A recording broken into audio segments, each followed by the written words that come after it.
Face à la froideur de sa femme, cet homme décide de subir une intervention pour effacer ses souvenirs, afin de supprimer tout souvenir d'elle.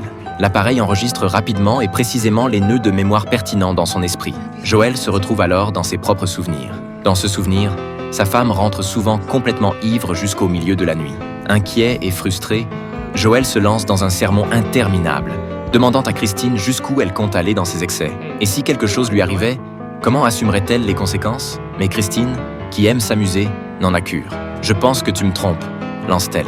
Alors qu'il voulait juste convaincre sa femme de moins boire, Joël réalise soudain qu'il a mal choisi ses mots. Mais sa femme le quitte, déterminée. Il se précipite à sa poursuite, paniqué. « Rentre à la maison avec moi !» supplie-t-il. En voyant les scènes de ce souvenir s'effondrer une à une, cela signifie que ce souvenir est sur le point d'être effacé. En un clin d'œil, on passe au nœud de mémoire suivant. Christine annonce soudain qu'elle veut un bébé. Joël trouve sa décision trop impulsive et pense qu'ils ne sont pas assez matures tous les deux. Mais Christine pense que Joël ne la valorise pas.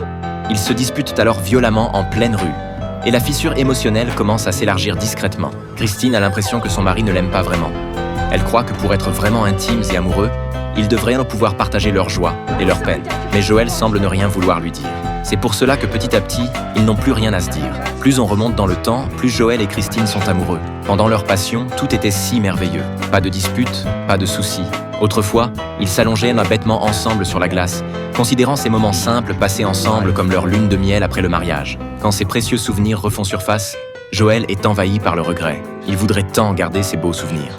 Mais une fois lancé, le processus d'effacement ne peut être arrêté. « Je veux arrêter », dit-il. Ce sentiment de perte est en train de le déchirer. Pendant ce temps, dans la réalité, bien que Christine ait complètement effacé Joël de sa mémoire, elle ressent soudain une inexplicable inquiétude. Tout à coup, elle a très envie d'aller dans un endroit appelé Montauk. Pour mieux comprendre ce que ressent Christine, le stagiaire récupère au bureau le sac que Joël avait laissé. Il contient bien un compte-rendu de leur escapade hivernale à Montauk avec Christine. Il en sort un cadeau, le collier que Joël n'avait jamais offert. Mais c'est maintenant le stagiaire qui l'offre à Christine. Sans surprise, Christine adore ce cadeau. Eux aussi vont s'allonger au lac Montauk. Puis le stagiaire récite les dialogues du journal. Mais en l'écoutant, Christine se sent étrangement mal à l'aise et gênée. À mesure que les souvenirs progressent, ils arrivent à l'endroit de leur première excursion. Joël reproche à sa femme de l'avoir effacé. Sinon, lui non plus n'aurait pas subi cette intervention. « Tu sais bien que j'ai toujours été impulsive », s'excuse sa femme dans le souvenir.